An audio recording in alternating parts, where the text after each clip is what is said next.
Anyway, and they said, "Oh, you're all paid up for till 2020." You know, it's like there's all these that in writing. Oh, there are all these little computer glitches, you know, that they just don't. These companies, they don't care.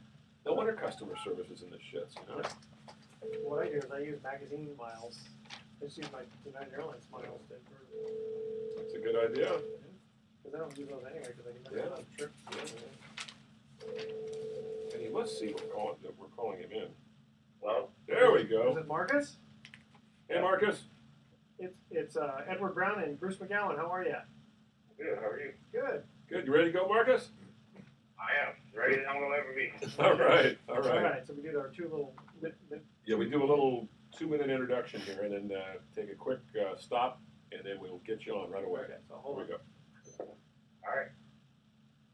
Welcome. You're listening to Sports Econ 101, the show where we discuss sports topics from a business perspective. I'm your host, Edward Brown, along with my co-host, Bruce McGowan, longtime sports radio personality. Now, today's show is going to be special. Who's going to be on? Yeah, we've got longtime Golden State Warrior beat writer, Bay Area sports writer Marcus Thompson II, who just came out with a book about Steph Curry, but has also been covering the best team in basketball lately, and he'll have some interesting insights because he knows these guys very, very well. Yeah, I definitely want to ask him when he comes on in the next segment about Damian Lillard predicting in 6 games that Portland was going to win, and they got swept. So. You know, I mean, you got to feel that way if you're an athlete. If you don't, you might as well not even go out there. Yeah, but isn't it a little embarrassing, though? No, not really. I mean, no, athletes are that way. They have to believe that you wouldn't go out and play if you didn't believe you could win. Well, that part's true, but predicting to win in 6 games and getting swept, it's different when Joe Namath predicted because that was just a 1 game. Like I said, if you're an athlete, you got to feel that way. You just got to be that way. Yeah. All right. At each commercial break, we're going to ask a sports trivia question, and today's trivia theme is "Holy Gloves, Batman." What?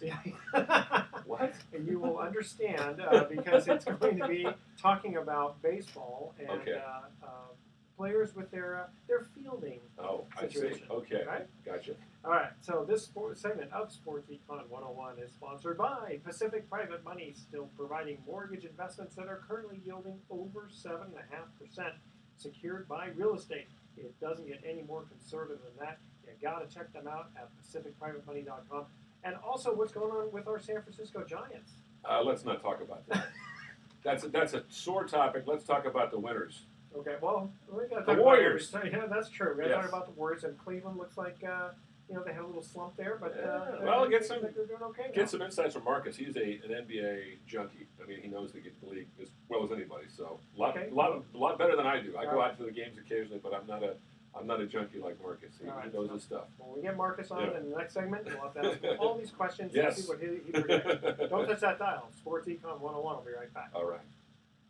All right, thanks, Marcus. We just needed to do that 2-minute interlude. I'm going to save this file, and then we'll get you right on. Yeah, we taped this whole thing, Marcus, ahead of time, so it's not a live. It goes out to, how many stations are there? It's a couple hundred. A couple hundred stations nationwide. It goes out to Armed Forces Radio. It goes out to iHeartRadio. It's on a couple other platforms. We do a podcast,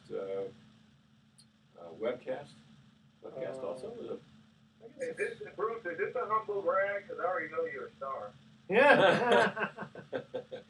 My wife doesn't know it either. Don't tell her. Yeah, that's she doesn't know either. No, she doesn't. Well, whenever I try to tell her I've got a job to do here, she goes, you're going to go watch some baseball. That's what you're going to do. God almighty. It's like everybody loves Raymond, you know? Yeah. You ever watch that? What's that? He's a sports writer. Oh, no. I got to work. Yeah, He's sitting there watching the game in pajamas with popcorn. Yeah, there you go. All right, here we go. There we go. Okay.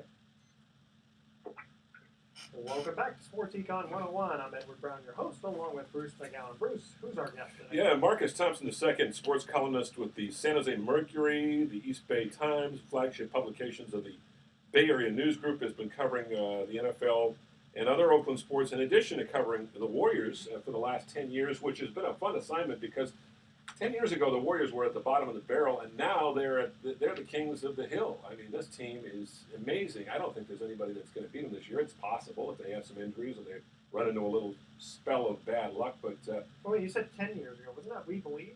fingers down? Yeah, but that team came and went rather quickly. Really quickly, yeah. Yeah, you only had a couple of guys who were going to be around for a few years, Baron Davis and Steven Jackson. Let's bring Marcus Thompson in, though, to talk about the current team, because this is a big story, Marcus, and nationally and internationally, people are paying a lot of attention. What's it like to be on the inside, traveling with these guys, getting to know them personally very well? I mean, you've written a book about Steph Curry. We'll talk about that in a minute. Tell us a little bit about what it's been like this year with the last couple of years, actually, with the Golden State Warriors.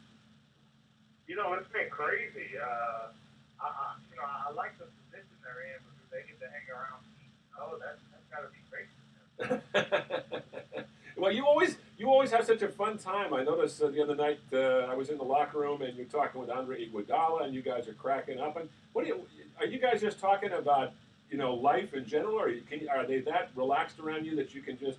Because it seems like basketball players, once you get to know them, they're a little more informal than the other sports. There is no limit to the conversation. Like, we've talked about everything. That's part of the fun of it. I think they like, the regular dialogue is kind of being denied instead of being professional athletes. And especially now in this environment, because there's so much media, so much attention. Everything they do is heavily scrutinized. I know they love the position, and it's been a long time coming for the franchise. But with that, there's a cost. There's a price to pay, and that includes you probably need to watch what you say because it's going to go viral. So when we talk, they know I'm not gonna kill them, and they can rip a rapper or criticize media's outfits or whatever we talk about, right? So I feel the benefit of being around, for so long. I started in 2004 with Mike Montgomery. You remember that? Oh, sure. Mike Montgomery and Derek Fisher was the free agent they got. Mm-hmm. That's when I started. So, but this is what we did back in the day when nobody cared about sports. Now that they care, I just kind of operate the same way, and I think it's been a lot of fun. Well, Steph Curry is an unusual guy because there's an almost ethereal quality to him. I mean, he's such a great player, but you see him off the court, you talk with him off the court, and there's a calmness. It's almost like a Zen approach to everything. Is he that calm a guy? Is he that focused and that relaxed? I mean, if so, what's the secret to being that way? I think Steph is a regular guy with an exceptional ability, right, and that ability to play basketball. But I think he could have been like a history teacher, right? And just like if you just turned around and started talking to a nice guy, like that could be Steph, right? And he's maintained that kind of disposition, even though his star has risen so high. I think he likes that. I think he's very intentional about making sure it hasn't gone to his head, and he's still the same. Almost to his detriment, right? He's a pretty big star, and he's in high demand, so he's got to limit his time. And he had a hard time saying no, because when you start saying no, now it's like, oh, you changed. I don't think he wants that. I don't think he wants that label. So that was a difficult part for him. But he's a real down-to-earth guy. You know what he has? He has great perspective. He knows how to detach from all of the craziness of this basketball world he's in, kind of get back to the center of it, like being a husband and a father, and how this is all really a privilege. And he's really good at having that perspective in the end. So, Marcus, when you did the book on Steph Curry, he couldn't say no, right? I couldn't say no? No, he couldn't say no. He said, hey, Steph, let me do a book on you. He goes, oh, I can't say no. Go ahead. He wanted to say no, but he knows better. Exactly. So how did that come about? Tell us about the book, how you approached them and all that. So, Bruce knows how this works, right? He goes talk to a player and, hey, I want to do this. And part of you would like to get, I guess, get them to buy in, right? Get them to participate. Sometimes they're just like, no, I don't really want to do that. So Steph is like that. He was like, I'm like halfway through my career. I still have more to do. And in his mind, he's like, I haven't really done anything. We won one championship. Many people have won one championship. So he didn't think he was really worthy of a book. So, but I told him, hey, the people will decide that.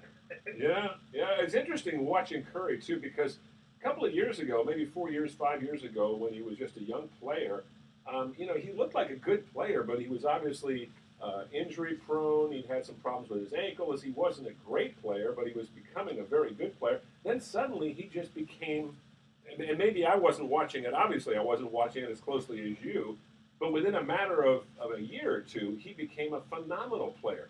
What happened during that time? I mean, what was it that turned him into this incredible force, which is we've never seen the likes of in the NBA? There was something that happened, right?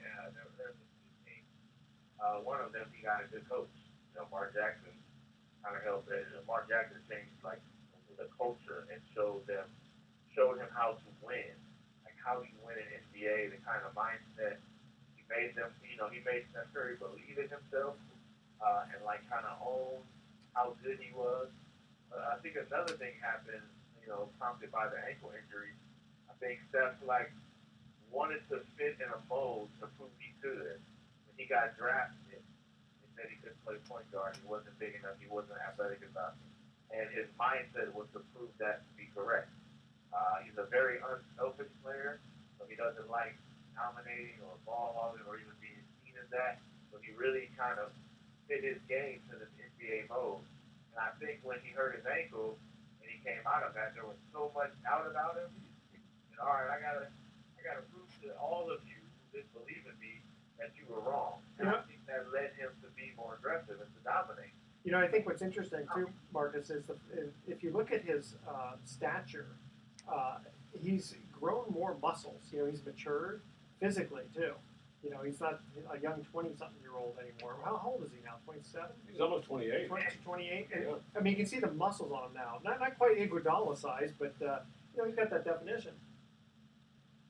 Well, and one thing I think the ankle helped him work on his body. Sure, yeah. It's like he was pretty, he was fragile, but in order to get this ankle situation taken care of, he had to take care of his whole body. I think he learned a lot about himself physically and really kind of took ownership of that because he was evil. He didn't like it.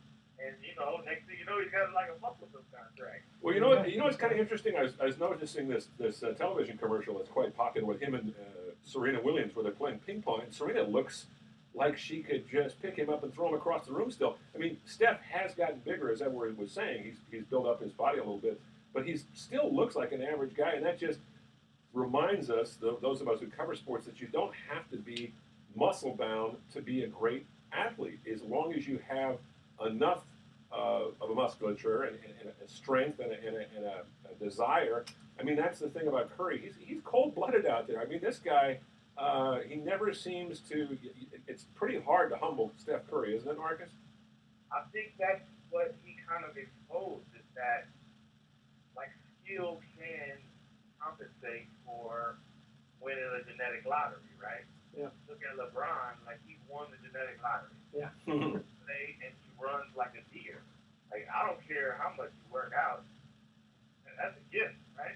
Yeah. I think that makes you realize, even if you don't have that and you have skills compounded with work ethic, plus he did win some form of genetic lottery. He does have some skills you just don't have.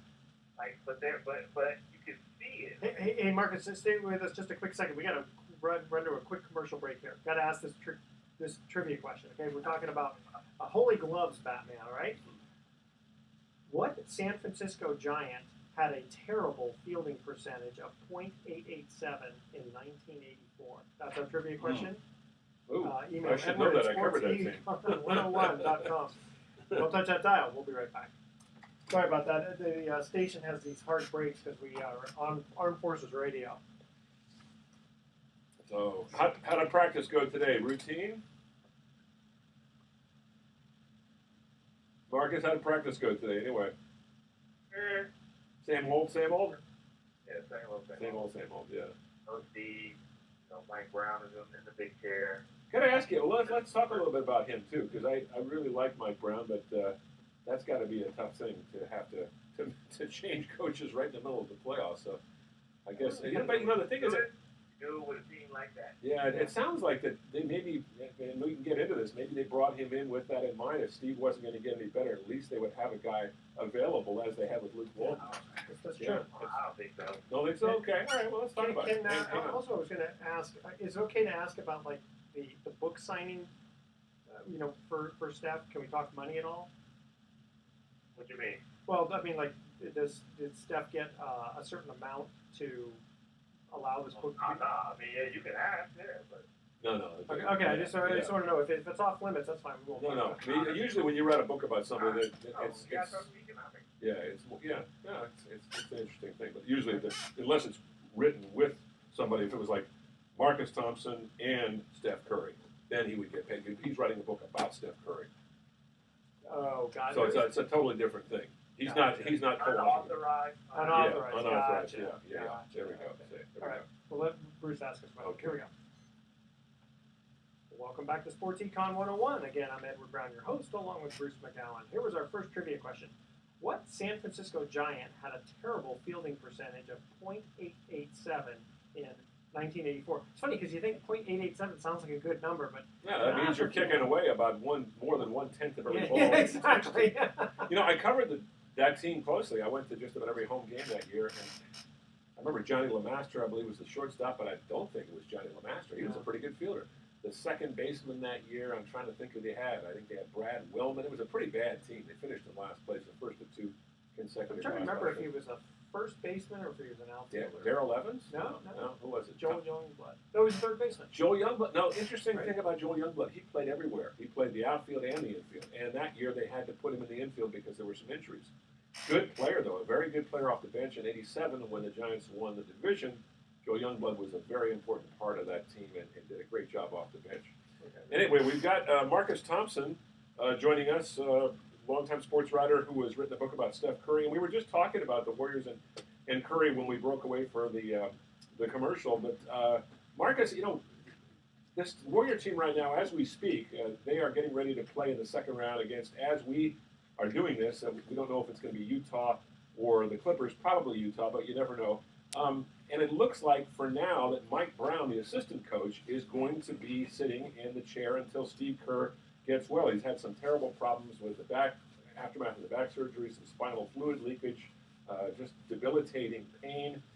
What's your read on what the Warriors were doing when they brought in Mike Brown? Because he was a very successful coach elsewhere and probably could have gotten a head coaching job. Do you think they use that as a kind of an insurance policy in case Kerr had the same problem he had a year ago when he had to sit out half the season and Luke Walton filled in? Yeah, I think that was part of it, right? Because they did have some candidates who have no head coaching experience. One of the guys who I thought would get the gig was Steven Cyrus, who's an assistant with Charlotte, but he was here for the We Believe Warriors. He's considered one of the bright young assistant coaches, but I think they opted to go for Mike Brown because there was this hovering potential that Steve Kerr might have to spend time again, like you just don't know. They got really fortunate that Luke Walton was able to handle it, but he was very inexperienced, and I don't know if you could just bank on that happening again.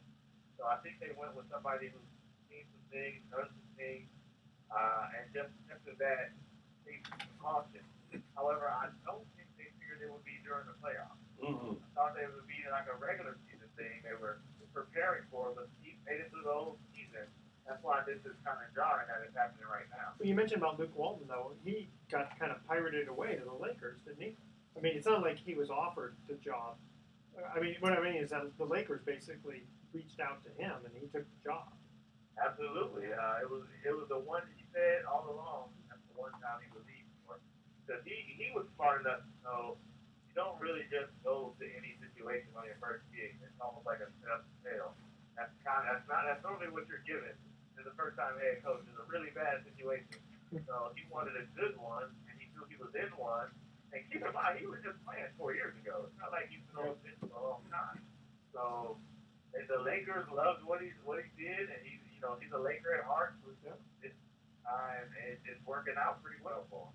Got to ask you, though, about what's going on with this Warrior team, because when you play a team like the Warriors that have that what's called the death lineup. I mean, they can put out an all-star in just about every position.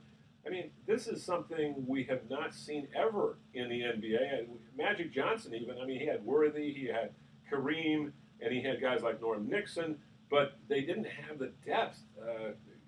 Larry Bird's Celtics had some great cohorts on that team. And, of course, Michael Jordan had Scottie Pippen and many other players. But I can't remember a team being this deep and with this much talent. I mean, how did the Warriors put this group together?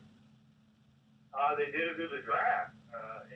All of their players were drafted except for Kevin Durant and Andre Iguodala before, especially dating back to the last Kevin Durant, Klay Thompson, Steph Curry, Draymond Green, Harrison Barnes. Those are all. They finally figured out the draft. They were terrible at this draft. Of course, JaVale is coming from a couple of different teams, but I love that guy. They got the core though from the draft. Sure. And that core started in fact created. They got Andre Iguodala first, and they got Kevin Durant. Yeah. But that core was the draft, and part of it too, believe it or not, it was an ankle injury. An ankle injury made Steph take less money, and because he took less money, they were able to pay all these other guys. So that ended up being fortuitous for the Warriors. Well, and Pachulia took a lot less because he wanted to run a winning team. Yeah. Oh, yeah. Pachulia took a huge pay cut. He's on like the veterans, and I think he like $2 billion. And he probably could have got about 8 or 9, maybe 10. Interesting. Pachulia is kind of a character because he's so low key, he's so soft spoken, and he's almost invisible in that locker room and on that court. And when you talk to the guy, he just is so happy to be with this group of players. What's he been like to deal with? Because you don't hear a lot about Zaza Pachulia. He's in the lineup every day. And he does a lot of the dirty work, but he's kind of he's an Eastern European guy. He's about 36 years old. Obviously you have some dealings with him too. Oh, Zaza's a great dude. He's very down to earth, very easy to talk to. He's funny. I know people don't talk to him because you feel like there's a barrier there. Here's a guy from Georgia and not the state, right? You probably think, it's going to be hard to talk to him. He's very easy to talk to. He's been around the league a long time. He knows the game. And he's a very humble guy. So he was able to come into a situation where there's 4 all-stars, so he won't get the ball that much. And he's replacing somebody who was really integral in Andrew Bogut. So, people wanted Bogut to stay, so now he's got to fill the shoes of Bogut, and it takes a certain level of humility to do that.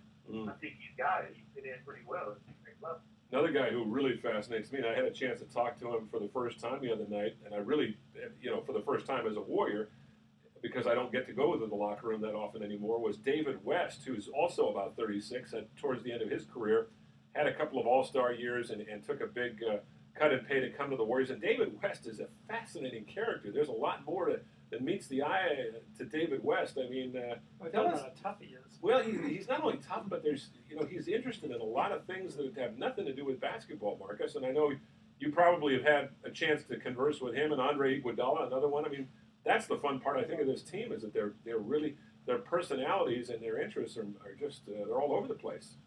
All me and David West have been talking about is where he's going to be a professor at when he's done playing basketball. Where he's going to what now? Say that again?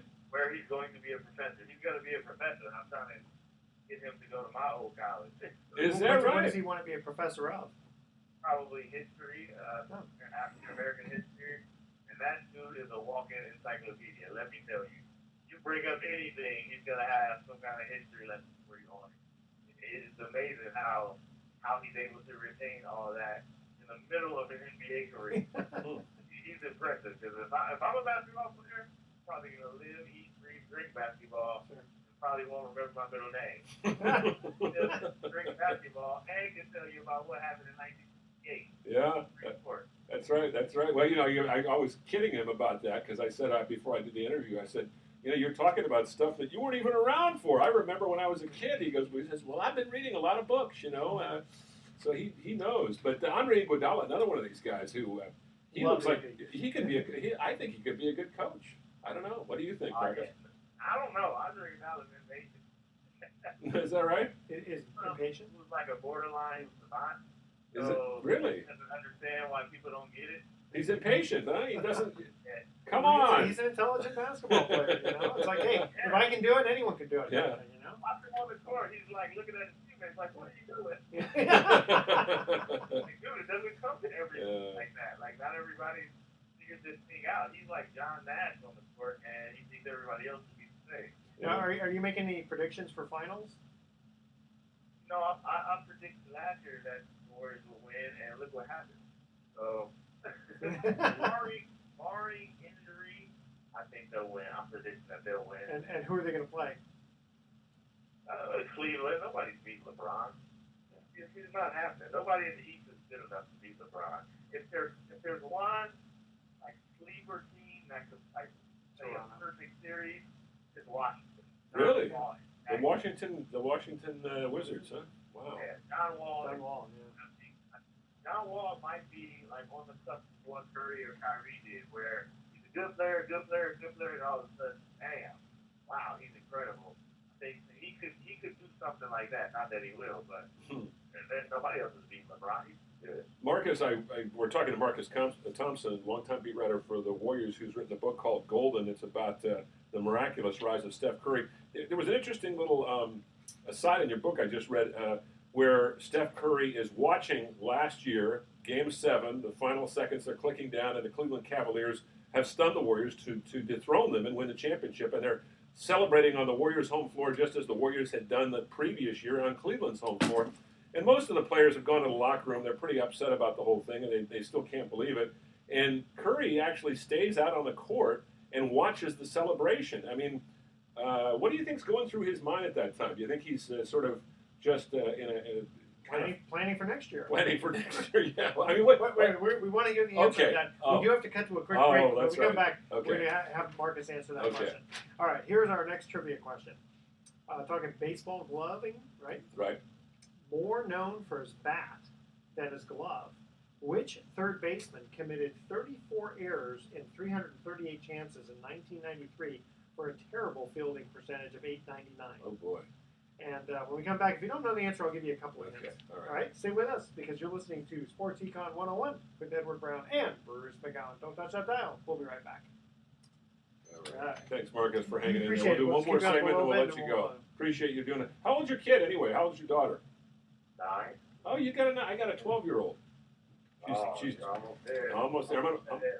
I'm an older dad. I'm considerably older than you, but teenager. Yeah, she's something else. She's just hitting puberty. How old are you, Marcus? Marcus, you're late 30s, right? 39, did you say? 39. Yeah, Marcus is just a youngster. Yeah, he's just a kid. He's just a young man. You're still a young man. My kids are 25 and almost 20. Yeah, Edward here is in his 50s. I'm in my 60s. I can't believe. Marcus, I got kids older than you. I'm going to be 65 next month, believe it or not. I'm actually collecting my Social Security, and now I'm going back to work.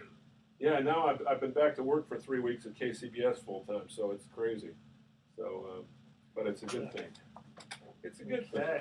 Yeah. All right, here we go. We'll have you answer that question again. Yeah. Okay.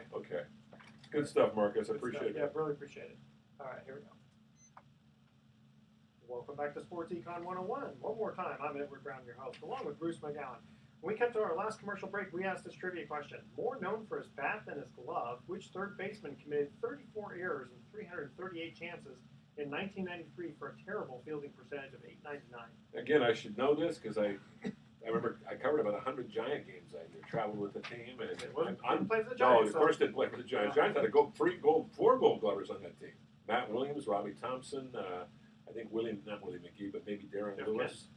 No, this is before Jeff Kent. This is 1993. Oh, yeah. Royce Clayton was not a Gold Glover. I'm stumped. He played for the Padres. Mostly he's known for the Padres, and then also the Marlins. Still stumped. Gary Sheffield. Gary Sheffield. Yeah. Oh my God! I was thinking of him as an outfielder, but I forgot he did start his career in the infield. Yeah. And he was more known for his bat. Yes, he was. A great hitter. Well, Marcus Thompson is joining us, a longtime Bay Area sports writer who has been covering the Warriors for the last decade and has written a book called Golden. It's available now. It's about the miraculous rise of Steph Curry. And by the way, before we ask you that question, I wanted to about Curry. If people want to get this book, Marcus, where can they go to get it? Where is it available?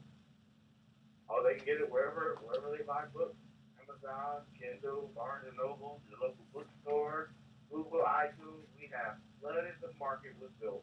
Well, I think it'll be a good sell because he's the obviously one of the most compelling players in the game, and we were talking about how at the end of last year how he was watching the Cavaliers celebrate. I'll never forget that moment. It was a stunning moment because the Warriors, as you will remember, missed their last 11 shots of the game. Had they made just a couple of those, they would have probably won the championship. Well, especially when Iguodala gets blocked by LeBron. Yeah. Which, by the way, remember the year before, LeBron had a lot of class and shook hands with Curry. Oh, sure.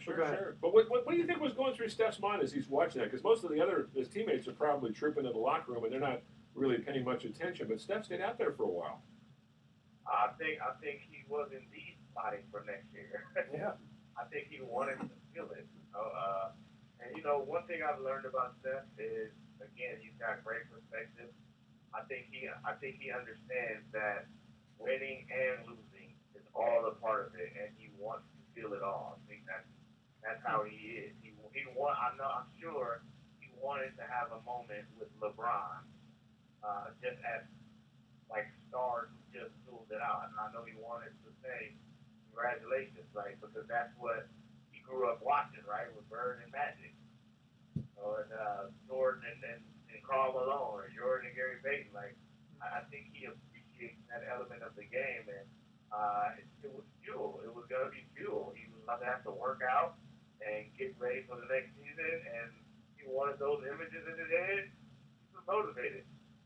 Yeah, it certainly did motivate him. And again, the thing we love so much about Steph Curry is the down-to-earth kind of personality, and we forget that his dad played in the NBA. I mean, Klay Thompson's dad played in the NBA. I covered Michael Thompson. It shows you how old I am. I covered Michael Thompson when he was a young player up in Portland. And, there's another guy that just seems like he is so calm and relaxed. And Kevin Durant, another one. It almost seems like they need a guy like Draymond Green to kind of shake things up once in a while. What's it like dealing with Draymond on a regular basis? Because he is just so bubbly and full of life. Draymond is fun. He definitely is a change of pace.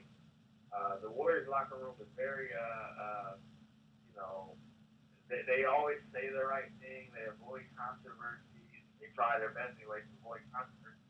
They're generally good guys, so trying to get the same kind of thing from everyone.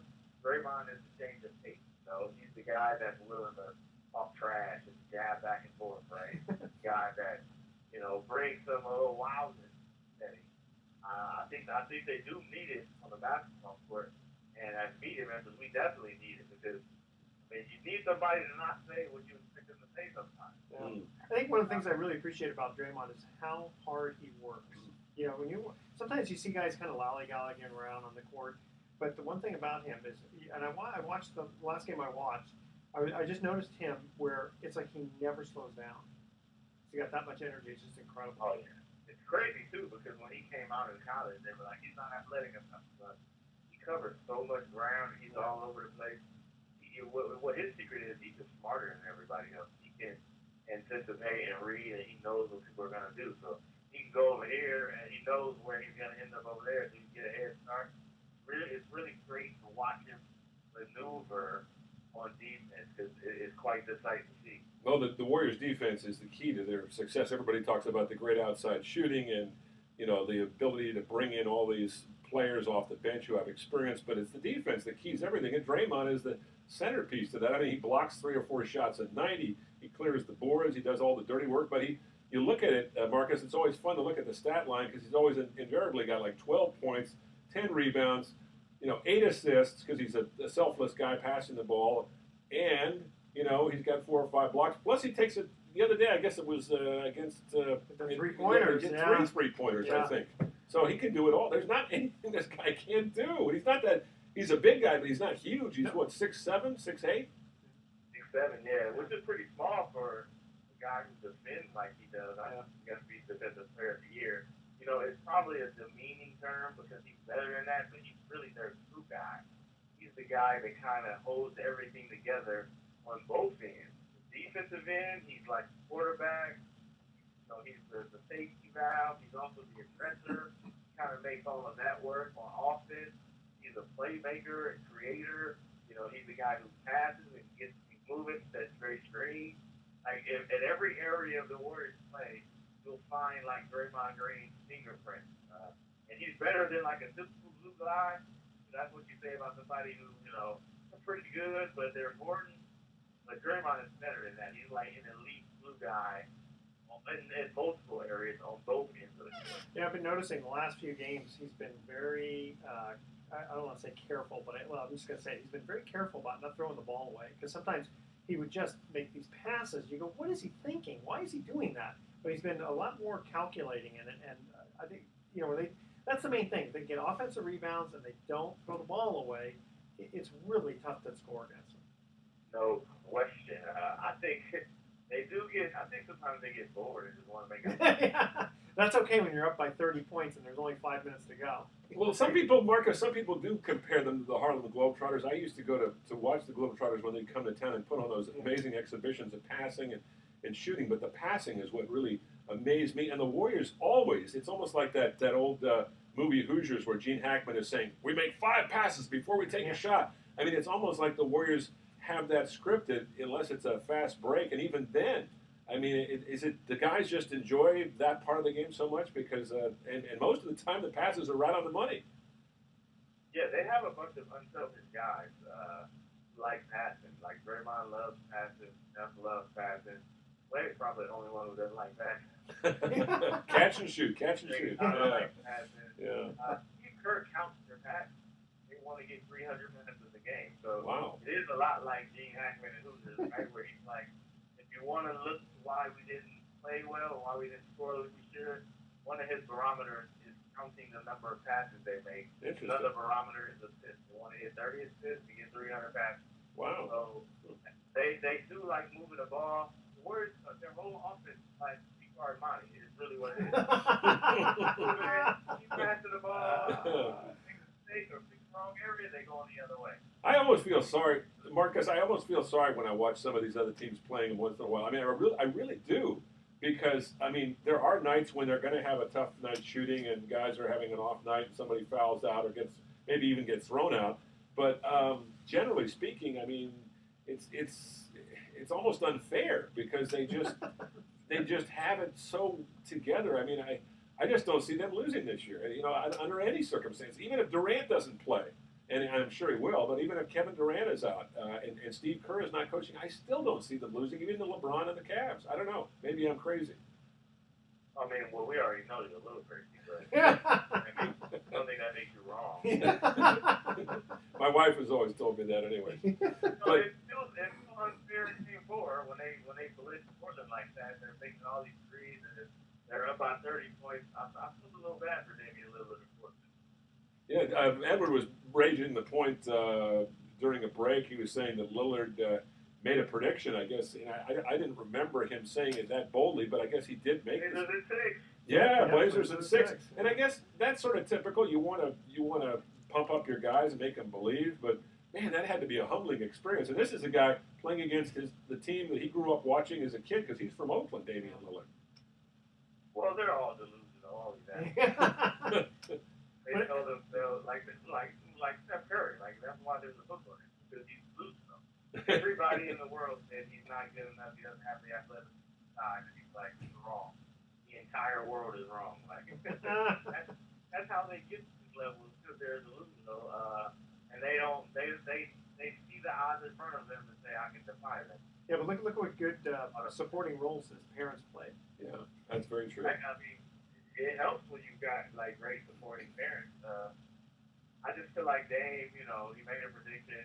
I think he knew it wouldn't be received, and it was one of those things like if he doesn't, if his prediction is wrong, oh well, we all knew it would be wrong anyway. And if it's right, he's a hero for predictions. Mm-hmm. Yeah, but it's got to be tough. That has got to be tough. We'll talk about the NBA a little bit right now because Major League Baseball is a big deal here in this country, as is the NFL. But overseas, the game that is exported more, I would say more widely than any other professional sport is the NBA. I mean, people play basketball in Africa and Asia and South America and Europe and Eastern Europe. There's no part of the world where they don't play basketball. So I would think that the coverage of the Warriors and the NBA is pretty international. We're seeing a lot of international media at these games now on a regular basis, aren't we now, Marcus?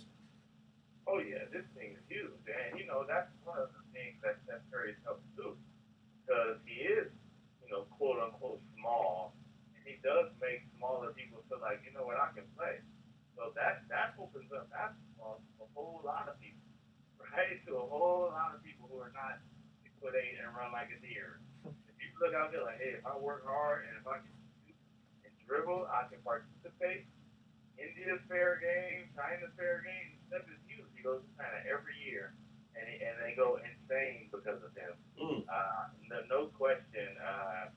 Basketball is a global brand, and he, along with LeBron and Kobe and these other great stars, have transitioned the NBA from this remember they had to play the NBA finals. That's right. They taped delay back in the late '70s. Yeah, they did. Some of the games were taped delayed. That's amazing. You mentioned Steph maybe going to China. I can see Steph getting out of basketball and getting into something like diplomacy or working, overseas on a part of some company or some foundation or maybe even the government. I don't know. What's your read on this guy? Because he's only 28. We forget about that. He's relatively still pretty young.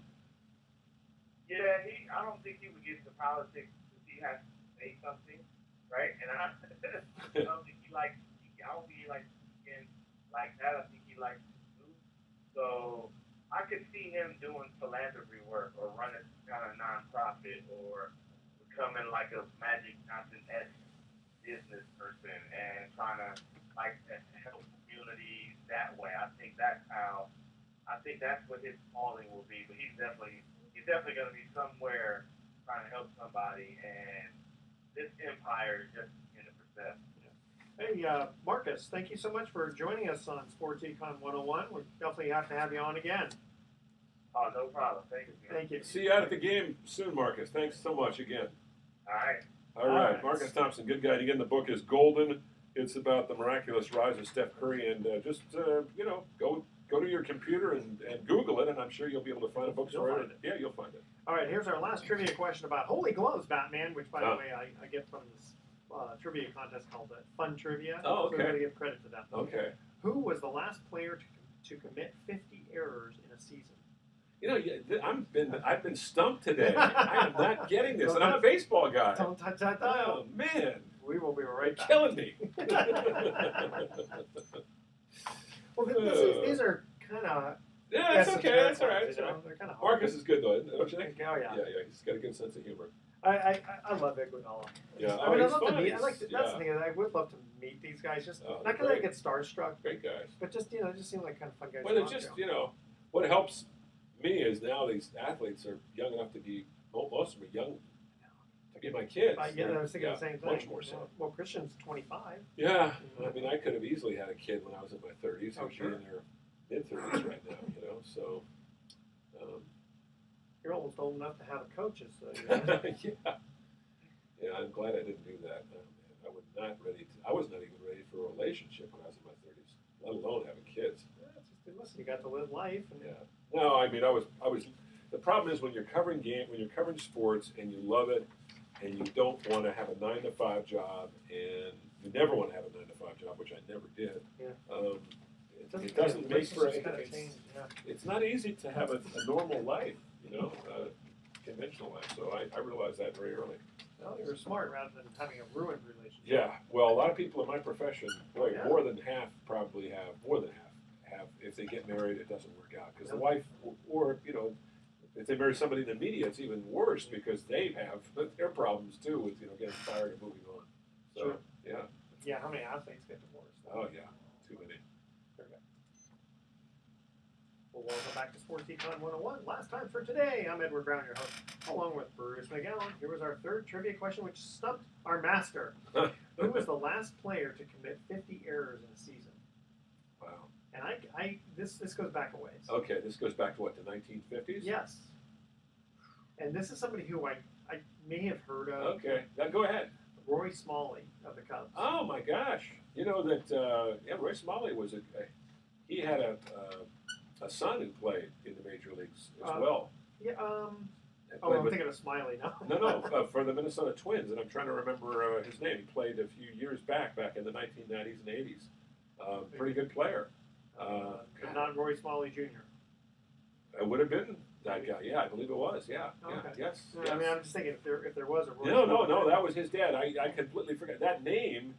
I haven't heard that name mentioned for at least 10 years. Yeah. So he was a good player. The dad and the son were both good players, but I remember now that I recall the dad he was a good hitter, but he couldn't field his way out of. Yeah, but then being a shortstop, maybe they should have put him at some other. Well, yeah, I don't know. The thing is that the numbers that you commit, the number of errors you commit at shortstop, it's sort of skewed because more balls are hit to you Yeah, than anywhere else. And it's the most important position on the field. Well, I know when you get older, they put you at first base, but don't they usually put you in left field or something? If your gloves. No, if you get older, they send you to the American League and turn you into a DH. Yeah.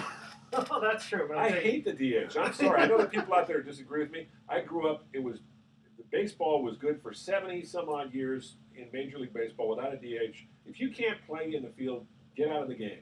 I'm sorry. All right, says Bruce McGowan. Yes, yeah, Right. they don't do that in football except for maybe kickers or guys who hold the football. When the guy kicks Well, the they have football. guys on offense. They have guys on defense. Yeah, but they play half the game. That's true. And you're getting 4 at bats a game. That's playing in a game. I don't think so. All right, here's thoughts for the day. In the field of sports, you are more or less accepted for what you do rather than what you are. Like that. Okay, Althea Gibson. Ah. And money was never the motivation. It never should be in sports, said Katrina Witt. Tune in next week to Sports Econ 101. We're going to be discussing sports topics from a business Was that perspective. after she got hammered by? Probably. Yeah. And asking more trivia questions. Thanks for listening. On behalf of our team, I'm your host, Edward Brown. We'll see you next week. Good night, America. So long. After she got hit, what? Well, you remember in the? That's not the Kerrigan. You got to remember the skating championship. That was 1994. Yeah, that was